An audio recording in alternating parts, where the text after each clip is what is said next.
you probably noticed I don't feel about that war the way we were told we were supposed to feel about that war, the way we were ordered and instructed by the United States government to feel about that war. You see, I'll tell you, my mind doesn't work that way. I got this real moron thing I do. It's called thinking. And I'm not a very good American because I like to form my own opinions. I don't just roll over when I'm told to. Sad to say, most Americans just roll over on command. Not me. I have certain rules I live by. My first rule, I don't believe anything the government tells me. Nothing. Zero. Nope.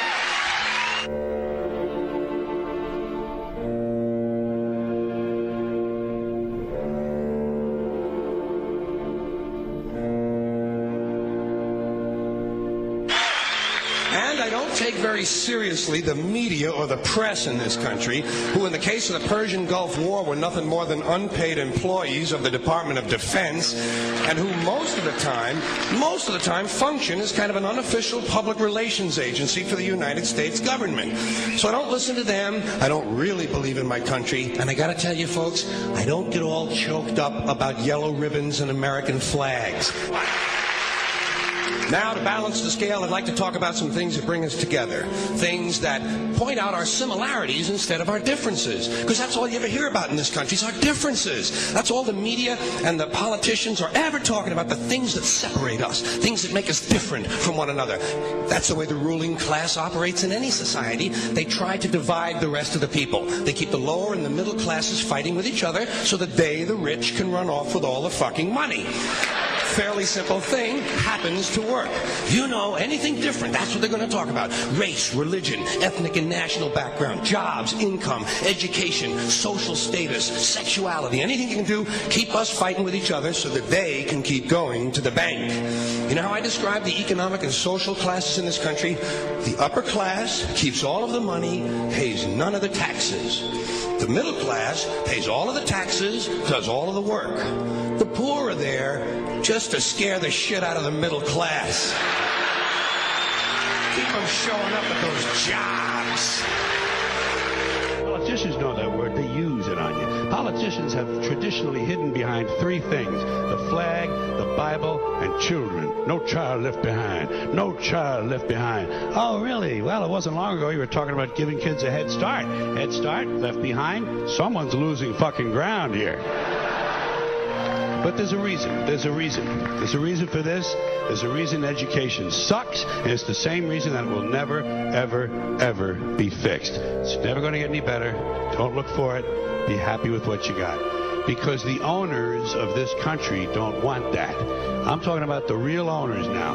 The big, the wealthy, the real owners, the big wealthy business interests that control things and make all the important decisions.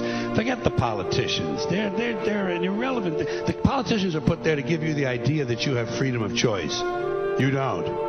You have no choice. You have owners. They own you.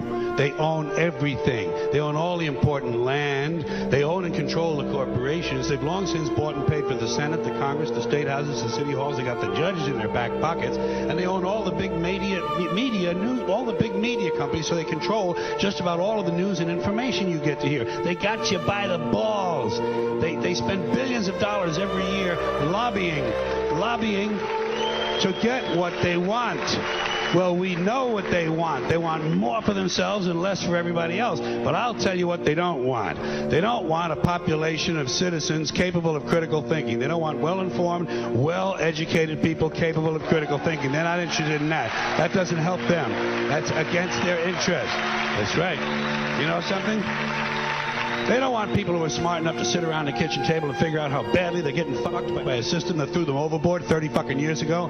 They don't want that. You know what they want? They want obedient workers. Obedient workers. People who are just smart enough to run the machines and do the paperwork and just dumb enough to passively accept all these increasingly shittier jobs with the lower pay, the longer hours, the reduced benefits, the end of overtime, and the vanishing pension that disappears the minute you go to collect it. And now they're coming for your Social Security money. They want your fucking retirement money. They want it back so they can give it to their criminal friends on Wall Street. And you know something? They'll get it. They'll get it all from you sooner or later because they own this fucking place. It's a big club, and you ain't in it. You and I are not in the big club.